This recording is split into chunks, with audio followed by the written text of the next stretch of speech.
Salute Shakyamuni Buddha. Homage to Manjushri of wisdom and courage. Homage root masters. The profound Dharma, difficult to encounter in hundreds of thousands of eons. Now I see, hear, and receive it. Understand Tathagata's meaning. In order to liberate all sentient beings, please arouse the unsurpassed and supreme bodhicitta. Next, we will continue with the teaching on the words of my perfect teacher, an important and respected text in our tradition. In this session, previously, we have already discussed the rules for listening to the Dharma. What aspects should be paid attention to, in particular, when listening to the Dharma, how to set your motivation in the beginning, and how to listen in a proper and attentive manner and in accordance with the Dharma. The principles that are being discussed here, which are fundamental to understanding the main ideas and concepts presented in this section, have already been explained earlier in this presentation. In that previous part, we provided a clear and thorough explanation of each principle. Now, we will begin to discuss the Dharma itself, taking the first steps toward understanding its deeper meaning and the important role it plays in spiritual practice. The Dharma being taught here can be said to be the entire sequence of spiritual practice. The stages of practice are, it should be said, indeed, extremely important for progress. Therefore, I say that everyone present here today, whether you are a monastic or a layperson, or each and every individual gathered together in this very place, on this occasion, you must repeatedly and consistently instill this content into your mind, because this sequence of the path is indeed very important for us. It is in fact truly significant and something we should not overlook. Whether in Tibetan regions or Han regions, many teachers also use various skillful means to guide sentient beings. Disciples see each person's preferences, interests, and inclinations are different. Some people, at the beginning, seek out advanced teachings or profound Dharma. Some people start learning from the basics, such as the fundamentals or core principles. But we have always advised everyone, as we usually do, to first thoroughly understand the basic knowledge of Buddhism, lay a very solid and stable foundation. After reaching this stage, you should continue your study and practice, making sure to build upon the foundation you have already established through your previous efforts and learning. In this way, your practice throughout your entire life will not go astray. I remember that when the great, highly respected Atisha came to Tibet in the past, he taught the sequence of the path to Dromtonpa, step by step, which means starting from the preciousness of human life all the way to the teachings on rebirth at the end. The entire preliminary section follows this sequence. At that time, Dromtonpa, with some hesitation, had a certain amount of difficulty accepting this, and said, "You have thoughtfully and generously given tantric empowerments, carefully sharing these sacred transmissions, and have also provided profound and meaningful teachings to your other disciples, guiding them with wisdom and compassion on their spiritual paths. But why do you teach me in this way?" In the end, the master replied, "Because you are, without question, truly the right vessel for these teachings, someone who possesses the qualities and readiness needed to receive and understand them. This is exactly why you have been chosen." Dromtonpa later became the Dharma heir of the great Atisha, and indeed his remarkable work in spreading the Dharma and benefiting sentient beings was truly vast. There was also the Kadampa Geshe Potoa, who asked Geshe Chengawa, and Geshe Chengawa said, "If a person has truly, completely, and thoroughly achieved mastery over all of the 5 sciences in every aspect, possesses the 5 clairvoyances, and has attained the 8 great cities, is it better to attain the 8 great cities? Or is it better for someone to truly realize the stages of the path? Which option should one choose after all?" Later on, Geshe Chengawa thoughtfully said, "If a person ought to mention truly realizing the stages of the path, even if a conviction arises that the stages of the path are like this exceeds the previous 3 achievements. Why? Because in our boundless cycles of samsara, we have actually attained supernatural powers countless times, and mastered the 5 sciences many times as well. We have gained 8 common siddhis many times. So these are not considered rare at all. But if the true stages of the path arise within one's mental continuum, this is rare and precious. So, when we take the time to thoughtfully consider and reflect upon the teachings, wisdom, and guidance offered by most sentient beings in this degenerate age cannot immediately reach for the highest Dharma and must begin their practice with the preliminaries, which are the essential foundational exercises that help prepare the mind and body for deeper understanding. On one hand, you need to understand its Dharma, meaning, but most fundamentally and most importantly within our own mental continuum, we must start practicing each guiding text one by one, with focus and intention, truly, so that when it comes to contemplating the rarity of human rebirth, a firm conviction arises in your heart. In this world, a human body is very hard to obtain. In this very lifetime, I have had the opportunity to study the Dharma, which is extremely rare and precious. From now on, I must make use of this opportunity, cherishing this human body, precious as a wish-fulfilling jewel, and diligently engage in practice. If each person can give rise to such an intention, then your practice will have a truly good beginning and a good end. Therefore, everyone present truly, genuinely, and wholeheartedly needs to follow in the footsteps of the great masters and accomplished practitioners of the past, with utmost sincerity, although they appeared, on the surface, to be individuals of sharp faculties. They too practiced carefully and diligently according to the authentic stages of the path. Many great masters throughout history have completed the 5 preliminary practices, and through tremendous effort, they accomplished the path. So for ordinary people today, burdened by heavy karma and consumed by afflictions in this turbulent world, why would there be no need for diligence? One must certainly put in the effort. Moreover, when applying effort, one should especially first place importance on the important preliminary practices that serve as the foundation. Indeed, for many of us, this is what I believe. Even after several decades, your resolve on the path will not waver. Of course, this mainly depends in the end on your own effort. You need to truly value this highly and consistently maintain it over the long term. Otherwise, the karmic obstacles and habitual tendencies that have accumulated since beginningless time are extremely deep-rooted in your mind stream. So, within a relatively short period of time, in fact just a few moments really, if you only practice the teachings on the surface, like a dragonfly skimming water, you can't benefit right away. Therefore, I sincerely hope that, as everyone undertakes the preliminary practices with great care and dedication, you will do the common preliminaries now, and at the same time also accomplish the 5 uncommon preliminaries. Therefore, this year, the theoretical requirements for everyone are not very high. Theoretically, I think those present here, what exactly are the 8 so-called imperfections? And in addition, what are the 10 perfections? Can you explain? The state of the 6 realms of samsara. I believe that everyone, except for a very few individuals, should be able to understand these. It is not very difficult. It's not like when we study logic or the Abhidharma Kosha, which are very complex subjects. But now, when practicing the preliminaries, the key is to develop a firm conviction in your heart. It's not enough to just understand it theoretically. You must truly develop unwavering, superior faith in every guiding text from within. This is absolutely essential, meaning it is something that must be done and cannot be ignored. I remember that a long time ago in the past, Khenpo and Gagchung at one point once went to visit and see the teacher. The teacher asked him, "How is your progress with the preliminary practices lately, if you don't mind me asking?" At that time, Khenpo and Gagchung replied, "I have, basically, and quite recently and successfully, completed the practice of the 4 common preliminaries." Indeed, because I have always been interested in the glory and wealth of the world since I was a child. I have never been very interested in these things. Moreover, you, Master, have indeed often taught us that everything in samsara is ultimately meaningless, like dreams, illusions, bubbles, and shadows through such teachings.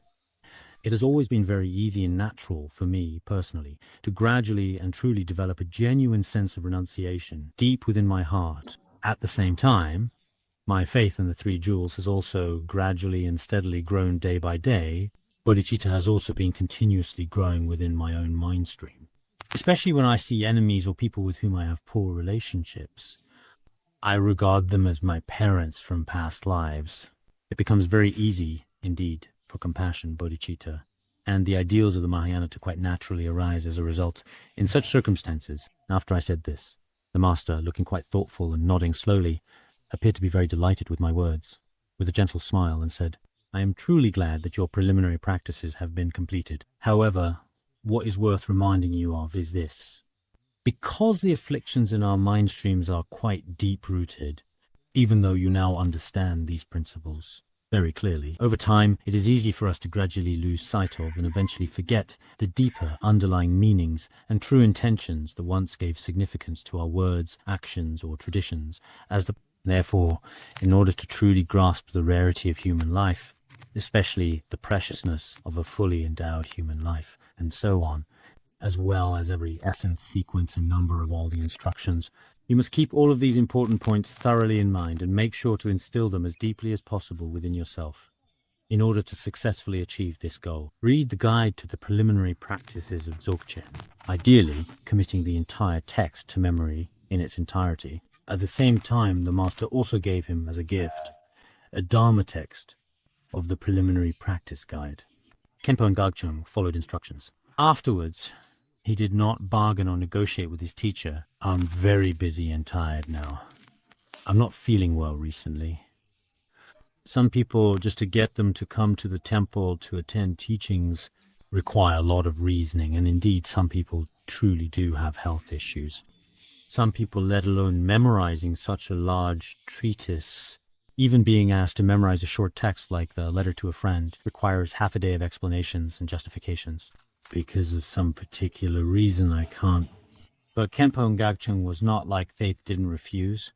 He carefully committed to memory the entire comprehensive and detailed preliminary practice guide, from start to finish. Later, when his teacher learned of this, he was extremely pleased and full of praise. So, in Tibetan Buddhism, there have been many such people in the past as well. They memorized the entire preliminary practice guide perfectly. If you can do this, you will definitely have to put in real effort with the text of the preliminaries. If you haven't put in the effort, even memorizing a scriptural citation will be difficult. If you put in the effort, then you really won't easily abandon it for the rest of your life. And whenever you remember or recall the content within your mind, it will, without delay, immediately surface in your mind, appearing clearly and unmistakably. At that time, it will also be very easy for you to apply it. Otherwise, it undoubtedly is, as people often say, as the saying goes, learning is easy, realizing is hard, reciting is easy, understanding is hard. This is exactly the same principle. If you only carefully listen to teachings in front of your Dharma friends, and after the class is over, you toss the Dharma text 100 meters away, and from then on never look at it again, or maybe, like something from a few years ago, you've gone through it once, read it once, and even studied it yourself once. But to truly remember the extremely precious content inside and keep it clear in our minds at all times is certainly, indeed, quite difficult. That's why nowadays many Khenpos in the Institute are actually very, very familiar with the preliminary practices of Dzogchen. Some can basically recite it from memory, while others may not be able to recall absolutely every single word and sentence perfectly. But the content inside actually, no matter which story, which scriptural reference, or which passage, can all be brought to mind very clearly and vividly. In the past, when we began, I really thought this way. Honestly, I did. I had a truly special connection with the preliminary practices of Dzogchen. Right from the beginning, I started studying this teaching. At that time, I wrote down all the scriptural references in a diary notebook, reciting them at noon while practicing the preliminary practices. I memorized all the scriptural references and all the stories.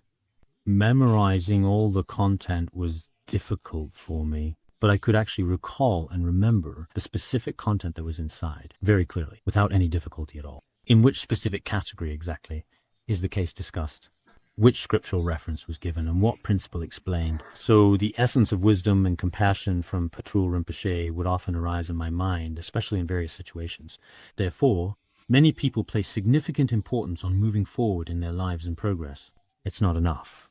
And I hope that many people just leaving the sacred Dharma text on the altar, or simply reading it only once a year, or perhaps every 2 years. If you've only read it once before, that's not necessarily enough. If it were a novel, Like Water Margin, I've read it, or Journey to the West, I've read it. Or at some point in the past, I read Dream of the Red Chamber. Many people treat it like reading a novel, lying comfortably in bed at night, just before falling asleep, thinking I've completed great perfection practices. I've read it, and then just placed the Dharma text on the altar. That absolutely simply won't do. Many people like Khenpo Gakchung, some prophecies say he emanates as Padmasambhava's consort, but even he actually put in the effort to really memorize it. This is also a kind of example shown to us. However, for people like us, when it comes to such Dharma teachings, if you don't pay close and careful attention to them, I'm honestly afraid that the content inside will be difficult to arise in the mind for us. Because nowadays, everyone in the world has different habits and tendencies. For example, some people have knowledge related to computers, and they can bring it to mind almost instantly, extremely quickly. Some Dharma friends in our institute, I find it amazing. When there's a problem with the computer, they meditate, oh, you can just do it like this, and they immediately get started. It really feels like they have some kind of intuition. Some people may not know many of the newer technologies, but perhaps because of reasons from their past lives or this life, they meditate and they know how to do it. But as for whether this would really happen with the preliminary practices of Dzogchen, I'm not so sure. Some people might have this kind of intuition in medicine or other fields of knowledge and can immediately remember all the content very clearly, but whether this kind of Dharma can be remembered the same way. So in this regard, I truly hope that each of you in your short life will make it truly meaningful and try hard. Why is it that in Tibetan Buddhism, no matter which great master it is, our preliminaries always taught in this order? We shouldn't think Sakya or Gelug school all start with rarity, impermanence of human life. Why is it that none of them try to innovate? Nowadays, people in the world all feel that there should be some genuinely new development or inventive ideas, and that would be the best. Maybe people think this way. But these kinds of thoughts are actually a very immature mindset. Because these great masters fully understand that all sentient beings can only truly attain the fruition of the noble ones through this particular kind of practice. Therefore, each person should always practice in their daily lives according to the instructions of these great masters. This is indeed the case. Countless great masters in the past as well all attained unwavering faith through this very path. Even now, we often encounter senior Dharma teachers and seasoned practitioners, and every one of them offers high praise, expressing their admiration, and time and again repeatedly says, you must complete the preliminary practice as well. Don't rush into other teachings just yet. I have met veteran experts, and their advice is consistent. It does not say that if you have not completed the additional practice, you should start from the highest point and go down. They never say you must climb to the highest point. First, absolutely not. Especially in the realm of Buddhist practice, as it is often understood, they have never strayed from it at all. All of them stress the need to complete and deeply reflect on the preliminary practices first. In this way, ultimately, in the end, we will step by step truly and genuinely achieve real, meaningful, and lasting results in our practice. Because in our practice, we must keep in mind the goal of not falling into lower realms. This should be our purpose. If this is truly our purpose, then it would be unreasonable for us not to engage in genuine practice. So I hope that everyone will definitely, absolutely, and without any hesitation, on the one hand, have a very devout and sincere faith and wholeheartedly pray to all the gurus. Why did Patrul Rinpoche compose the words of my perfect teacher? The perfect teacher is actually Jigme Galway Nyugu. He had immense faith in his own root guru. He regarded his guru as Samantabhadra Tathagata and thus referred to him as the perfect teacher. Perfect teacher and Samantabhadra share teaching. In the past, many devoted followers and disciples had a special faith in the highly respected Venerable Wukagwang. They would often say Dharmakaya Longchen Rabjam. In the past, the very deeply devoted disciples of the highly respected Khenpo Gyalgong Sherab, who belonged to the Drukpa lineage, would frequently and sincerely say, for example, because His Holiness Jigme Phunsak also taught about Gyalgong Sherab. Throughout his life, he trained 25 Khenpas. All of these Khenpos possessed exceptional and definitive understanding of the Mahayana Dharma. Whenever they referred to their guru, They would address him as Vajraholder Sherab Rinpoche, as they referred to him. Therefore, as we study here, we must do so with sincere devotion, and at the same time, we should maintain respectful and heartfelt faith in the lineage gurus. This faith is very important. Otherwise, it's just like reading a novel. If you simply approach the teachings in the preliminary practices with an ordinary attitude, you may basically understand the words, but after understanding them, that's it, nothing more. This shows the causes for faith have not truly, deeply, and permanently engraved or imprinted the very essence of wisdom within you. For our mental continuum to truly grasp the Dharma's meaning, there will be certain difficulties. Therefore, in Buddhism, faith and compassion are, in essence, always truly inseparable. Why can't we let go of our faith? Because the blessings of the lineage masters and all the Dharma texts are truly inconceivable. This is an expression of the wisdom of all Buddhas and Bodhisattvas.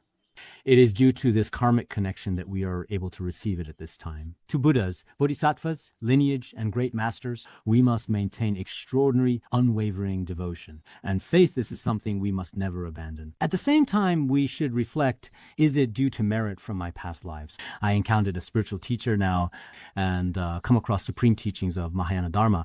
Yet, all around me, there are countless pitiful sentient beings who are, in fact, always drowning in the vast ocean of ignorance and delusion. They are pitiable. Toward them, we must continuously give rise to an extremely strong sense of compassion, and we must truly, when I have the ability and the wisdom, to share the Mahayana teachings I have learned with others and impart them fully to these pitiful and ignorant beings. Usually, what we receive ourselves, whether it is this kind of wisdom or this kind of education and compassion, is not something to enjoy or keep to myself. We should not be content with that, but must. It is very important to me that this rare and precious wealth I have been fortunate enough to obtain is not kept to myself, but instead let all beings, even those pitiable ones in the 3 lower realms and above, may they all receive the benefits of the Dharma. This is our aspiration. If, in our daily listening, contemplation, or practice, I believe that our own mental continuum will gradually, over time, begin to gradually soften and become nourished. Otherwise, some people, for example, when they study, can remember everything very clearly. And when they speak very eloquently and explain things very clearly. But within their own mind streams, if they lack faith in the Buddhas and Bodhisattvas and compassion for the beings in the 6 realms of samsara, then the Dharma may not bring the benefit of spreading the teachings and helping sentient beings. They may not necessarily engage in such activities. Therefore, every day we must, little by little, truly study the Dharma, not just compete in terms of intelligence. It is not like that. We must ensure that our own mind stream and the very essence of the Dharma are truly integrated with each other. When this inner realization is integrated, it can be expressed outwardly and can manifest in various ways through our body, speech, and mind. For example, if a person's mind is very calm, peaceful, and very gentle, then their body and speech will also display a kind of calm, peaceful demeanor. Therefore, in such a state, whether we are living in a peaceful, tranquil monastery or in a busy, bustling, noisy city, as long as we always maintain this calm and peaceful state of mind, one could say that their life is also, in fact, very carefree, flowing smoothly, just like clouds and water. No matter where your journey in life may take you, whether you find yourself in familiar surroundings or in completely new places, your mind will remain clear and will not be tainted by the contagions, the negative influences and pressures of society. Such a way of living is just as described in the Avatamsaka Sutra, lotus, unstained sun and moon beyond sky. You will definitely, certainly reach such a state. At that point, at that particular moment, whatever you wish to do, all your actions will truly benefit sentient beings. Not a single person near you, and you are only surrounded by, you would still carefully and thoroughly expound the various blessed and profound teachings of the Buddha before them, sharing these precious insights. And when you find among the vast sea of people, you generate the aspiration, and when conditions are ripe, You teach them the most extraordinary and sublime Dharma. Therefore, in our hearts, we have an extremely strong confidence in spreading the Dharma and benefiting sentient beings. That means there will always be the conditions for spreading the Dharma. This is the result of practicing the preliminary practices. You could say that this result comes from your previous practice of the preliminaries. This cannot be separated from them. If within our own mental continuum we don't have awareness of how rare it is to have a human body, if we think human body isn't special, first of all, you haven't established a proper outlook on life for yourself, which means you do not yet have a clear understanding. You feel that in this world, making money seems important, promotion and becoming wealthy seems important. A human body isn't rare. What I value most now is status, wealth, and talent. Your goals have already shifted toward these worldly concerns. At that point, I'm afraid your spiritual practice may not succeed. Therefore, we must, first as practitioners, repeatedly engage in self-reflection.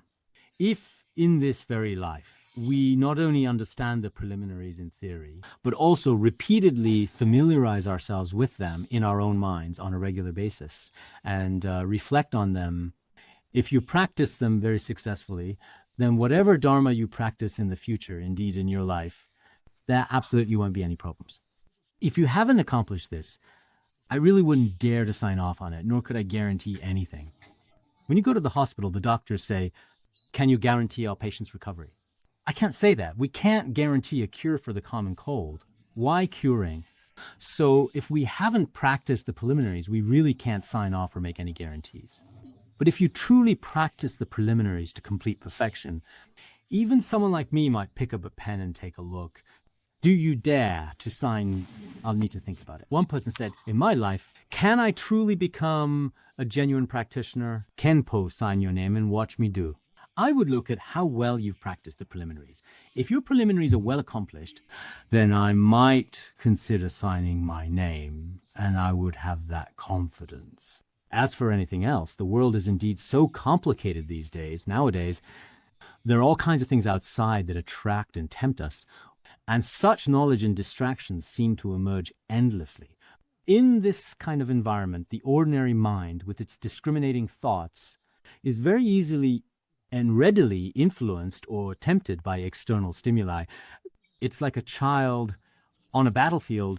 No one can truly guarantee that the life will always be completely safe, not at all times, nor under any circumstances. So in this degenerate age of the Dharma, it truly is the case that, at least in my view, encountering the extraordinary practice of the preliminaries is a truly very important matter for everyone.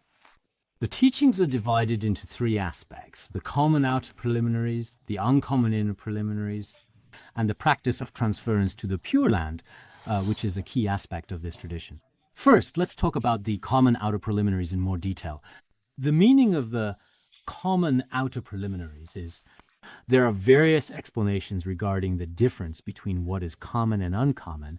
The first distinction is that what is in general shared with the exoteric teachings is often referred to as the common preliminaries, while aspects not shared with exoteric teachings, certain elements unique to Vajrayana, such as some methods of explanation specifically regarding the process of taking refuge in the Guru and the three jewels, that is the Buddha, the Dharma, and the Sangha, Kusali practice and Vajrasattva practice, and so on. These practices are not necessarily explicitly presented in the exoteric teachings, so they are simply called the uncommon practices. Teachings on human life's rarity, impermanence, and the need for a teacher are also found in the Hinayana. These are relatively shared with the Hinayana, whereas the Mahayana has its own uncommon teachings. Mahayana's unique practices, refuge, Vajrasattva, bodhicitta, can also be explained in this way. Or, for example, in our early translation Nyingma tradition, what we share with other Tibetan Buddhist schools like the Gelug, rare human rebirth, and life's impermanence, while the uncommon aspects are practices like Guru Yoga, focused on Padmasambhava, and so on, which are unique preliminary practices that differ from those of other schools. This way of explaining it is acceptable. In summary, there are various ways to describe what is common and what is uncommon. Our precious Guru Jigme Phuntsok explained in the past, any foundational practices that can be practiced or undertaken by many people in a variety of contexts across different schools and practitioners must be firmly established. And these are called the common practices. Uncommon ones, unique in Mahayana or this tradition, and contain special pith instructions there called the uncommon preliminaries. This can be explained from two perspectives. First, let's talk a bit about the common, somewhat standard preliminaries. The common preliminaries are thoroughly explained in 6 different aspects. These are rare rebirth, impermanence, samsara, karma, the benefits of liberation, and reliance on the spiritual teacher together. They are explained in 6 aspects. First is the rarity of a precious human rebirth. The rarity of a precious human rebirth must be understood theoretically because the preliminaries are quite extensive. Then, in actual practice, it must be cultivated. This guidance text is divided into 4 aspects. First, contemplating the nature of leisure. Second, contemplating the specific qualities of completeness. Third, contemplating analogies for its rarity. And fourth, contemplating the numerical differences. Let's begin with the first, contemplating the nature of leisure, what we call the rarity of precious human rebirth. The term leisure here refers to having freedom from distractions. In other words, the so-called leisure here, generally speaking, the 8 states of non-leisure are called the 8 difficulties or 8 inopportune times in human life. Nowadays, many people say, I'm really busy at the moment, I have to go to work. There are many chores at home and tasks at my workplace. I don't have time to practice Dharma or preliminaries, and I don't have time to study the true Dharma. After I retire, or when my family no longer wants me and eventually kicks me out of the house, that's when I'll start studying Buddhism. Many people keep putting things off day after day, postponing their practice to the next life, or perhaps to some unspecified future time. This kind of approach is not good. It also counts as a form of lacking leisure. However, at this point, it is important to clarify that in every situation or circumstance, it should be stated for all individuals involved, of us. In terms of our human status or our circumstances, they can generally be divided into 8 types of lack of leisure. If you are reborn in these places, then indeed, you really truly have no opportunity or time to practice. We must always remember and keep in mind these important principles every single time without exception. I recall that in the preliminary practice memorandum, it begins by thoroughly and carefully discussing in a very comprehensive manner the 8 distinct types of lack of leisure, exploring each one in great detail and depth. First, practice Guru Yoga. The so-called 8 unfavorable conditions refer to what Nagarjuna Bodhisattva described. How to visualize being reborn in these 4 non-human realms, and then visualize the results again to see what has changed. Being reborn as a borderland human, as a holder of wrong or mistaken views, or as someone who is mute or deaf, and so on. These principles gradually become clearer over time as you begin to contemplate them. Therefore, we must hope that everyone will please refer to the memorandum carefully during the process of practice. Because the memorandum in Tibetan Buddhism, it truly contains very profound and exceptionally practical instructions within it, offering valuable guidance for anyone who seeks it. So, during our practice, as I mentioned to you some time ago, we divide each day's retreat practice into preliminary, main, and concluding practices. The preliminaries include Guru Yoga at the beginning and some morning practice methods. All of these have already been explained. When it comes to the main practice, we start 8 types lack of leisure difficulty. From the 8 types of lack of leisure, we practice all the way to the final guidance. Therefore, during the process of earnestly practicing the 8 types of lack of leisure, I sincerely hope that everyone, as always, includes the Great Perfection Preliminary Practice Guidance text, as well as the various important practice methods, which are carefully found and described in the Preliminary Practice Memorandum, and supplement with scriptural and logical proofs from Great Perfection, Great Chariot Commentary. These major Dharma texts are indeed extremely precious and valuable instructions within Tibetan Buddhism.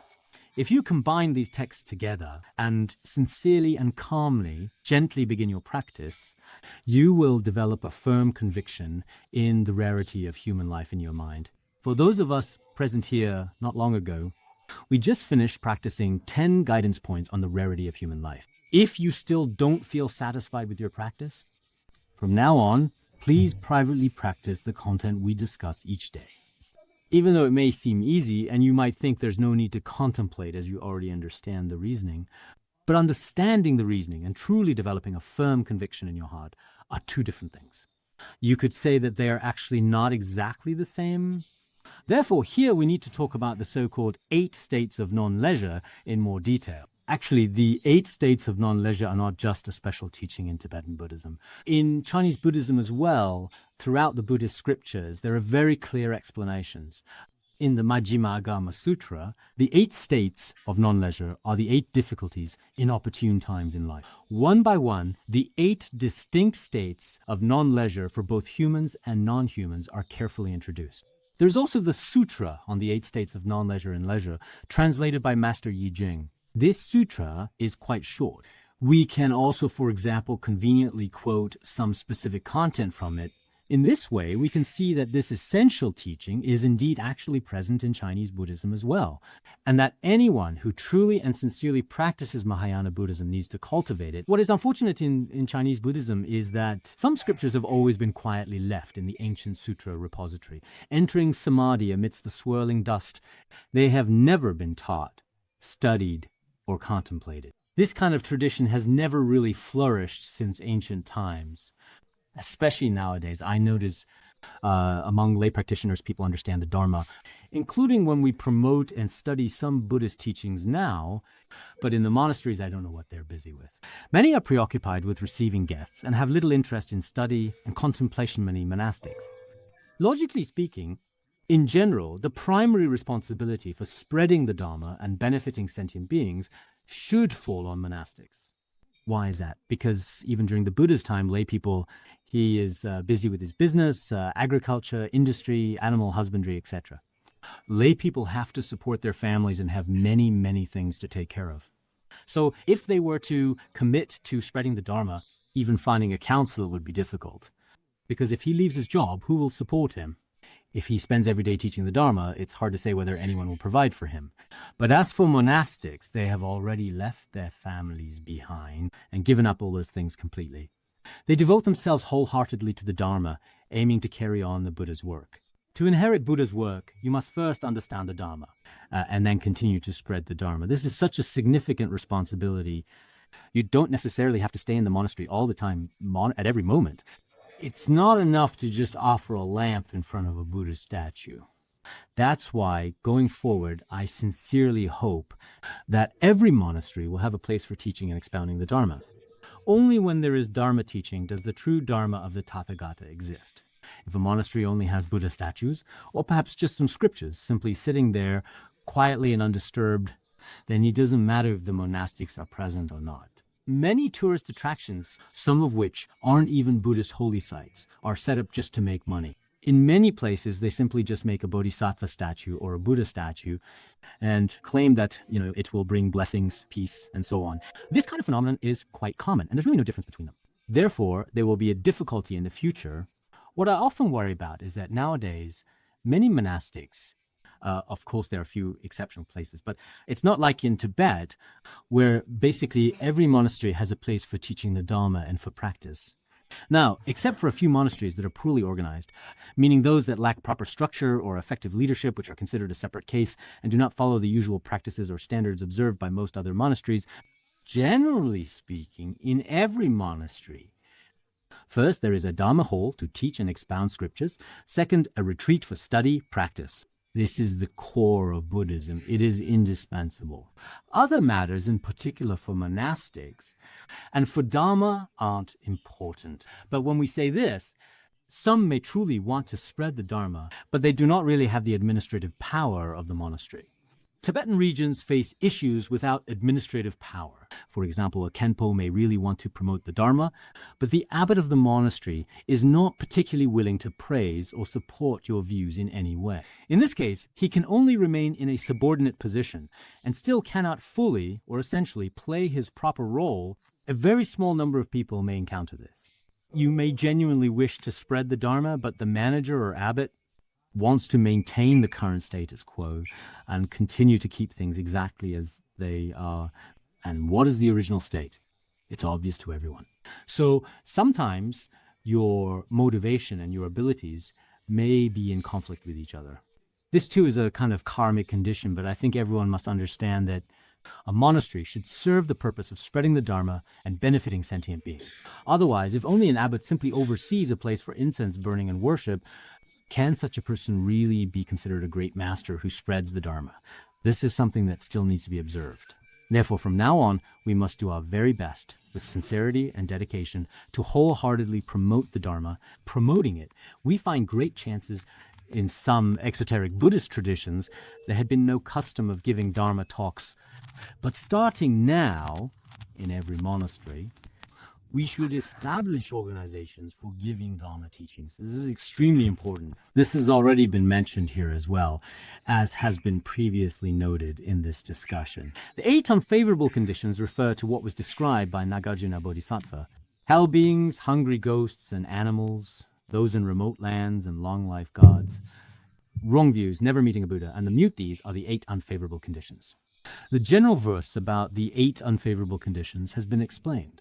Next, each will be explained in detail. What are the 8 unfavorable conditions? Let us examine them one by one. When you reflect in your mind, you can think in this way. First is the hell realm. If one is reborn in hell, day and night, one endures extreme heat and cold. There is simply no real opportunity whatsoever to practice the Dharma at all. In the cold hells, one experiences boundless and immeasurable freezing cold all day long. In the hot hells, one is burned and scorched every single day. Every day, one endures the endless suffering of intense heat. As for the other hells, such as the isolated hells and the neighboring hells, how could there possibly be any opportunity to practice the true Dharma in these places? There is none. This is also exactly what is said, as it is written in the ancient Buddhist scriptures. Bronze pillars, iron mountains, countless torments press in. Burning pits, excrement, and forests of stabbing blades. In hell, one endures such suffering. How could one possibly hear the true Dharma in such a place? When we are describing the idea of hell, it is often said that whether it's the towering mountain of bronze pillars or the endlessly burning fiery pits of torment, the mud of corpses and excrement, the forest of sword leaves and so on, these various hells, one experiences extremely intense pain all day long, very often. How could there possibly be in any way any opportunity to practice the true Dharma? There absolutely is not. The second point, as we are now considering, is about the suffering of hungry ghosts. If one is reborn as a hungry ghost, then one constantly suffers the unceasing and relentless torment of hunger and thirst, day and night. There will be no opportunity to practice the Dharma, whether it is the most obstructed hungry ghosts or the wandering hungry ghosts. For any kind of hungry ghost, indeed, after being reborn in that realm, one continuously experiences boundless and immeasurable suffering. Every day is truly spent in such hunger. Let alone the opportunity to practice, even the thought of such things simply doesn't exist. Not to mention hungry ghosts 7 we humans sometimes. If we go a day without eating or skip lunch, we might be so incredibly hungry to such an extent that we don't even have the chance or even the opportunity to practice the Dharma at all. Some people, when observing the 8 precepts by the evening, let alone listening, contemplating, reciting, or prostrating in absolutely any possible way, none of it is possible. They force themselves to lie down and sleep, but even then they can't fall asleep. They wake up again feeling miserable. So in such a state of mind, there is simply no real opportunity or chance to actually practice, not even for a moment. It is also stated in the Buddhist scriptures, tormented by hunger and thirst, with pain like needles in the throat, rain turns to rivers of fierce fire. How can I possibly hope to truly hear and understand the genuine teachings of the Dharma in this place, when I am trapped in the realm of hungry ghosts, suffering from constant hunger and unending longing? My mind is clouded by pain and deprivation, and every moment is, as a hungry ghost, one is incredibly parched, restless, and starving. Even the clear, sparkling rivers that one sees flowing peacefully at that time, they ultimately and inevitably turn into raging, uncontrollable fire. Experiencing such suffering among hungry ghosts, how could there possibly be any opportunity to practice the true Dharma? The Buddhist scriptures state this very clearly. There is absolutely no chance. So when we reflect on this ourselves, we realize how fortunate we are. In this very life, I am lucky not to have been reborn as a hungry ghost. In the realm of hungry ghosts, indeed, let alone practicing the great Dharma, there isn't even a chance to recite one Avalokiteshvara mantra or hear one scripture. There is absolutely no opportunity or karmic connection for that, none at all. Next, we will now discuss in detail animals, the third category, which is also known as the animal realm. If reborn as an animal, then one suffers the pain of being used by humans and of mutual harm among animals. There is also no opportunity to practice the true Dharma. If people like us were to be reborn as animals, whether protected in any way by an owner or not, in any circumstance, whether in the sea or on land, all these animals, every day, they almost constantly harm and threaten each other. It's truly terrifying to witness. If among humans, they are used and exploited in various ways, they are tormented by all kinds of suffering. So how could there possibly be any opportunity for spiritual practice? It's absolutely impossible. Now, the fish, the shrimp, and the many other fascinating and diverse marine creatures that live in the vast, mysterious ocean, they have absolutely no such awareness. Even the more intelligent animals among humans, when it comes to participating in the practice of virtuous deeds in their daily lives, as it is stated in the preliminary practices, there is absolutely no opportunity. Therefore, it is also mentioned in the Buddhist scriptures, they constantly harbor fear and the intention to harm one another, always wishing to devour each other in turn. To suffer such pain among animal show, could one possibly hear the true Dharma in such a place? Explained.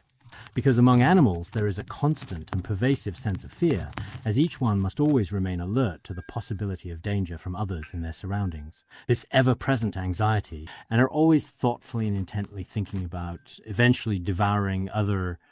So in such an animal realm, how could there possibly be any opportunity for spiritual practice? They experience extremely unbearable suffering all day long, so where is there actually any chance to practice? There really isn't any at all. Next, it goes on to talk in detail about the long life gods. The fourth group is known as the long life gods, as described here, reborn among long life gods. Then one spends all their time in a state of unconsciousness, idly passing the days, and likewise there is no opportunity to practice the Dharma. If by chance one is reborn among the long life gods, then of course there are different ways to explain the long life gods. Some formless, ethereal realm celestial beings, while others say the so-called long life gods are actually near the fourth dhyana. In any case, indeed, for many kalpas among the long life gods, or for a very, very long time, they simply remain in a state of complete and utter thoughtlessness, without any active thinking at all, for instance. Sometimes some Dharma friends just sit idly at home for a long time, simply doing nothing at all, which shows that they are in danger of soon becoming one of the long life gods. Half an hour passes by, and without realizing it, you just sit there staring blankly the whole time. This is also, you could say, a kind of thoughtless state. As a matter of fact, the gods of the long life heaven, these deities, are quite frequently and very often just like this. They often waste many precious days, sometimes even weeks, in a state of thoughtlessness, simply letting time slip by. In the end, some evil or wrong thoughts arise, and they are reborn in the hell realms. So it is also said in the Buddhist scriptures, if one is born in the highest heaven among the gods, it is as a result of previous merit, due to the power of previous merit. With long life, awareness and wisdom are unclear. How could one possibly hear the true Dharma in such a place? There is this scriptural proof, even though the gods of the long life heaven reside in the highest realm of the heavens, and are reborn there by the power of their merit. After a long period of time, even after all this time, their wisdom is still unfortunately unable to discern clearly, and they remain in a muddled, perplexed, bewildered, confused, or thoughtless state. So, in such a place, how could there possibly be an opportunity to practice the true Dharma? It is absolutely impossible. Very fortunately, we have not, at least for now, been reborn in such heavenly realms at this time.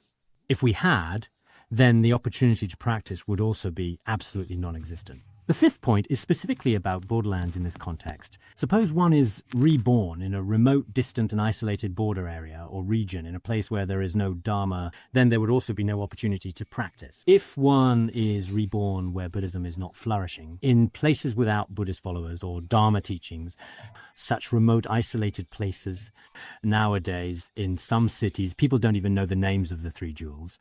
They can't distinguish between Buddhas and gods. Some people, after all, are truly, genuinely pitiable individuals. Even in Han regions, there are, such as you might expect, some particularly remote areas where some farmers, including certain intellectuals in particular, for example, have a mindset that is absolutely, truly, genuinely frightening. Indeed, were we reborn in such places, because in those places there are no monasteries, there are no masters, practitioners, or anyone understanding karma and its consequences. So they really know absolutely nothing at all about Buddhism. Would there be any opportunity to practice in such a place? There wouldn't be. This could even apply to some Dharma friends present here today. Your hometown or the area surrounding the place where you live could actually be considered a remote place, especially if it is far from major cities or located in a less populated region, because Buddhism is simply not flourishing there. If, for example, someone in your family were to become a monastic, it would be seen as bringing shame to your entire lineage. People would often wonder, how could our family possibly ever have a monastic, someone who has chosen such a unique path? In fact, if your family had someone like a precious master, it should be something to rejoice over. For lifetimes upon lifetimes, your entire family has been creating negative karma. If even one monastic were to appear, it would be, as the great masters of the past have said, that family members across 9 generations would receive benefit. But in fact, they actually have quite inverted and opposite views, and as a result feel very deeply and genuinely embarrassed about it. My daughter's a nun. When you come home, please ensure that you do not come back to the house with a shaved head on your head.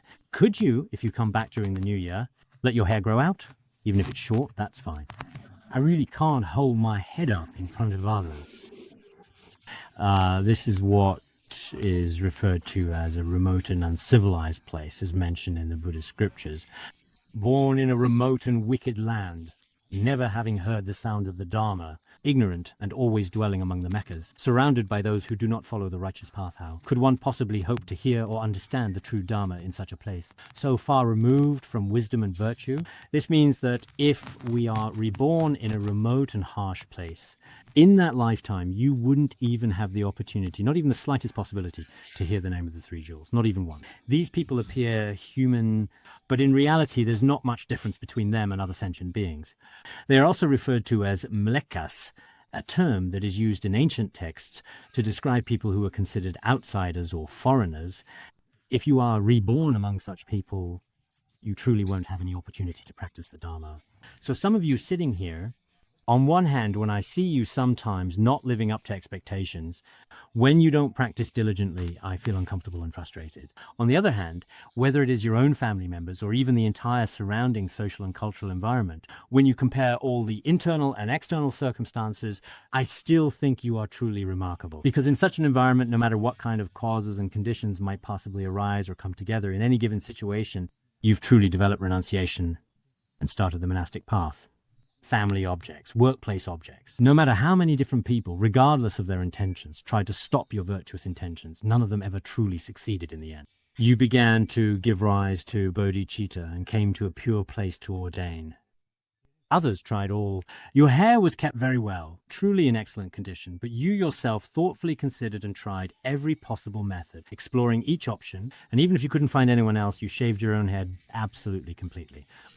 This too is a truly, certainly extremely admirable act. So I believe that many people can in fact see this quite clearly with their own eyes. Truly, looking at the people around me, they commit killing, stealing, sexual misconduct, and lying. When it comes to committing negative karma, they're skilled at everything better than anyone else. But in creating virtuous karma, they know nothing, not even about the 3 jewels. If you ask them what the 3 jewels are, they might, just say, is it agate, coral, and diamond? Are those the 3 treasures? They might actually say that, which is honestly truly pitiful. Therefore, in such an environment, having the karmic connection to practice in this lifetime is extremely rare. We should think this way. The 6th point is, in particular, about those who hold wrong views. If one is reborn as a non-Buddhist individual or follows those who hold wrong views, for example, such as those with mistaken beliefs, then because their mind stream is tainted by wrong views, they will have no good opportunity to practice. If one truly takes rebirth among non-Buddhists, among those who hold eternalist or nihilist views, nowadays, nihilists are especially numerous. No past or future life, no karma effects, no pure land, no hell there are. In this world, actually quite a few people like this, there are people who do not hold such wrong, but they are no different from yaks. They have no right view, no outlook on life, no sense of values. As long as they eat well and dress well, that's all they see as the goal of life. Such wrong views also, often in many different ways, ultimately bring harm to our mind streams. They are extremely harmful to liberation, and such influences should not be underestimated. So if someone does not have faith in the 3 jewels and says there is no karma, no cause and effect, no respect for elders, such wrong views corrupt their mind. How could such a person ever hear the true Dharma? This means that if someone does not possess any faith or belief whatsoever in the 3 jewels, does not accept or recognize the fundamental law of cause and effect, and furthermore does not acknowledge, recognize, or show respect for then such people can, in a sense, be said to be Their mind streams are completely tainted by wrong knowledge and wrong views. How could these people ever have the opportunity or the right conditions to practice? They don't have opportunities. Sometimes we ourselves may also have many wrong views that are perhaps not entirely correct and gradually begin to develop doubts, especially for some people who did not receive Buddhist education or background from a young age. If from childhood one is always told that the Pure Land exists, that karma and its results exist, then just as we discussed earlier, as we talked about childhood, this kind of mental strength is comprehensive and relatively strong. So throughout your life, you trust in this system time and time again, relying on it, depending on it. But some people did not have this opportunity when they were young, perhaps, and were educated with atheism, told that past and future lives do not exist. Now, due to different circumstances, you may develop doubts in the process of embracing Buddhism. But the doubts that arise can be destroyed with true wisdom. When you realize these doubts, I have actually just very ignorant thoughts. In fact, we can actually completely eliminate them. After this, wrong views may sometimes arise easily, but it is important that we make sure to remove them carefully and completely, ensuring that nothing is left behind in the process. So if one is reborn with wrong views, then that person in the next life really has no real opportunity to practice. Seventh, the Buddha will not appear in the world. If you are born during a dark kalpa, you won't even hear the names of the three jewels. Not knowing how to accurately distinguish between good and evil, you simply won't have any real opportunity to practice the Dharma.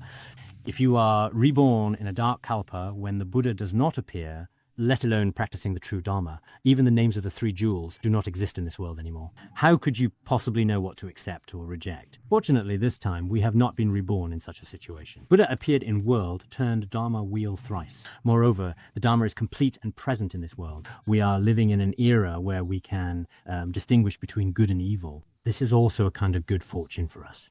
So we should often reflect. Fortunately, I was not reborn in a dark kalpa. If it were a dark kalpa, I would truly have no real opportunity or possibility at all to practice. Therefore, as is clearly and explicitly stated in the ancient Buddhist sutras, which are regarded as highly authoritative and foundational, if the Buddhas and great masters, such as those revered in history, do not appear, then the wondrous Dharma, the teachings of truth, will not be transmitted and flow in the world. If a person is born in a dark age, how could they possibly hear the true Dharma at that time? If one is reborn in an era where no Buddhas have appeared to teach the Dharma, and no bodhisattvas have appeared to guide sentient beings with their compassion and wisdom, and the true Dharma has not been transmitted to the world in such a time, then this human life would dwell in a dark kalpa, an age of darkness. So how could there be any opportunity to practice? There would be none. Therefore, conversely, the present time is completely different. At this very moment, we have the opportunity to practice. The eighth point, it is important to emphasize that it discusses being mute, not being dumb. If one is reborn as a mute person, then their mental continuum cannot be tamed. This ultimately leads to having no opportunity to practice the Dharma.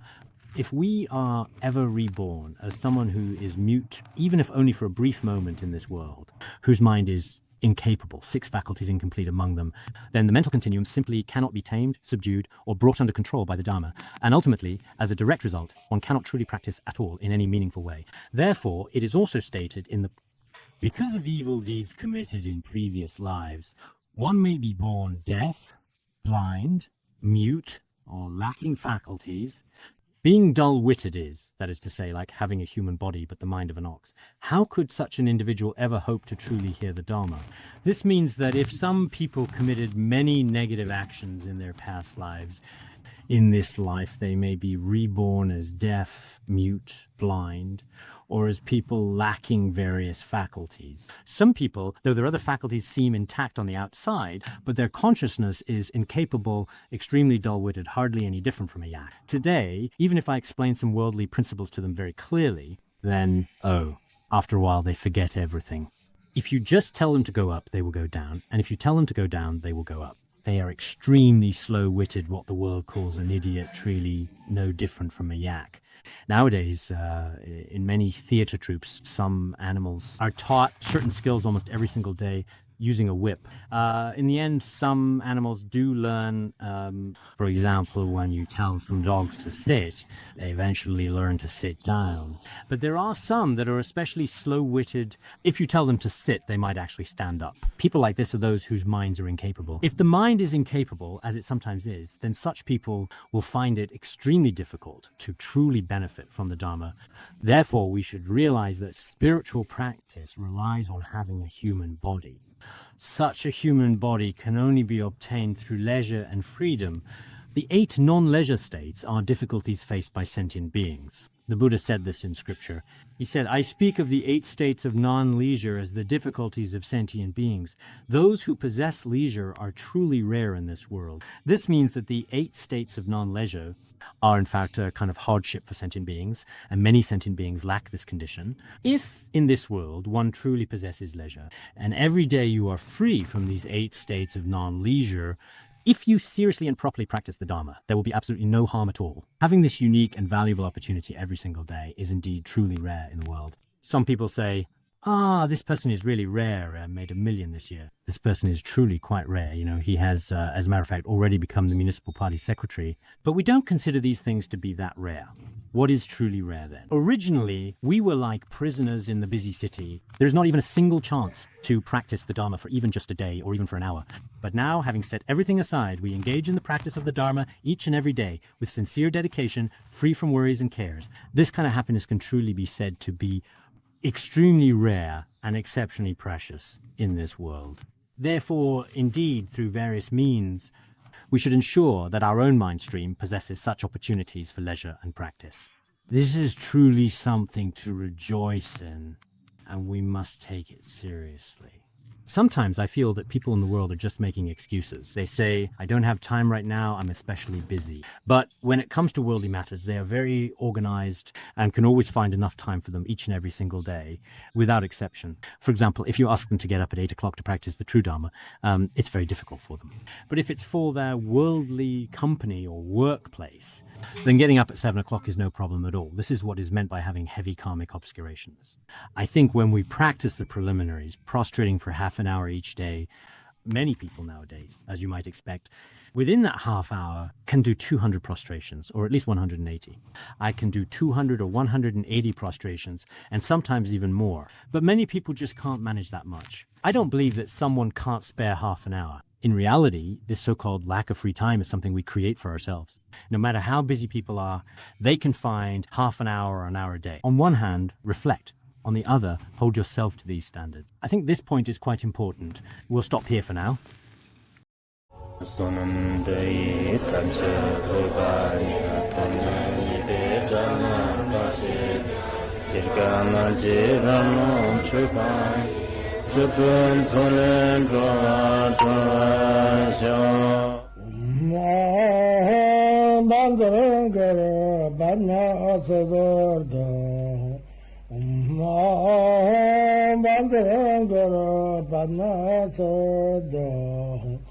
Om